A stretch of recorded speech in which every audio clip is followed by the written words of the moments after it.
সকল সত্যি জেনে জনাবের বিরুদ্ধেই রুখে দাঁড়ালো জনাবের বিবি। হ্যাঁ বন্ধুরা, এমনটাই দেখতে পাবো আমরা কথা ধারাবাহিকের আগামী পর্বগুলোতে। জনাবের একজন লোক তাদের বাড়িতে এসে উপস্থিত হয়। তখনই জনাবের বউ বলে যে আজকে এই বাড়িতে মেহমান এসেছে। এটা শুনেই চমকে যায়। অন্যদিকে সকলে মিলে ড্রোনের মাধ্যমে অগ্নির খোঁজ করতে থাকে, কিন্তু অগ্নিকে কোথাও খুঁজে পাওয়া যায় না। কথা বলে যে এইভাবে যদি না হয়ে অন্য কোনো উপায়ে পাচক মশাইকে খোঁজা যায়। তখনই পূর্বা বলে তুমি কিভাবে খোঁজার জন্য বলছো? কথাত্র বলে যে যদি রেচার নাম্বারটা আমরা ট্র্যাক করি। তখনই পূর্বা বোঝায় যে রেচা নিশ্চয়ই জনাবের কাছে আছে, তবে নিশ্চয়ই ওর আগের ফোন নাম্বারটা ব্যবহার করবে না, ওটা নিশ্চয়ই চেঞ্জ করবে। ঠিক তখনই কথাদের দরজায় কড়া নাড়ে। জনাবের লোক এসে তাদের সাথে কথা বলে। হঠাৎ করেই কথা লক্ষ্য করে যে সামনে একটা স্যাটেলাইট ফোন রাখা আছে, তাই সকলকে ইশারা করে বোঝায়। যখনই দেখতে পায় তখনই জুনি এসে স্যাটেলাইট ফোনের সামনে দাঁড়ায়, যেন সেই লোকটা স্যাটেলাইট ফোনটা দেখতে না পায়। সেই লোকটা চলে গেলে কথা বলে যে আমাদের আরো সতর্ক হতে হবে। তখনই পূর্বা বলে যে আমাদের একটা টোন ব্যবহার করতে হবে, যেন আমরা একে অপরের ভাষা বুঝতে পারি।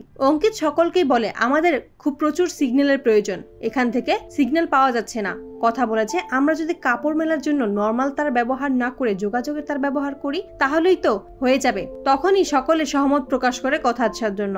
অন্যদিকে জনাব তার বাড়িতে চলে আসে। জনাবকে দেখেই তার বিবি বলে যে বাড়িতে মেহমান এসেছে। তখনই জানতে চায় কারা এসেছে। তখনই তার বিবি বলে যে গোটা একটা ফ্যামিলি এসেছে, আমি ওদের সাথে পরে গিয়ে দেখা করে আসবো, এমনটাই জানায় জনাব। কথা যখন বেলকনিতে আসে যোগাযোগের তার স্থাপন করার জন্য, তখনই সেখানে জনাবের লোক এসে বলে আপনারা এখানে কি করছেন? ভয় পেয়ে যায় কথা বলে যে কাপড় শুকানোর জন্যই তার বাঁধার জন্য এসেছি। তখনই সেই লোকটা তাদেরকে একটু সাহায্য করে সেখান থেকে চলে যায়। অন্যদিকে অগ্নি কথার সাথে কাটানো মুহূর্তগুলোই মনে করতে থাকে আর ভাবতে থাকে যেভাবেই হোক কথার কাছে একটা খবর পাঠাতেই হবে। হঠাৎ করে শুনতে পায় যে কিছু লোক এদিকেই আসছে। হাঁটার শব্দ পেয়েই অগ্নি লুকিয়ে পড়ে। সেই লোকগুলো যখন ভেতরে প্রবেশ করে কাউকেই দেখতে পায় না আর বলতে থাকে যে নিশ্চয়ই ওই লোকটা পালিয়ে গেছে, জনাবের কাছে এক্ষুনি ফোন করতে হবে। যখনই জনাবের কাছে ফোন করবে ঠিক তখনই পেছন থেকে দুটো লোককে অগ্নি আঘাত করে, কিন্তু মুহূর্তের মধ্যেই অগ্নিকে দুটো লোক মারতে থাকে।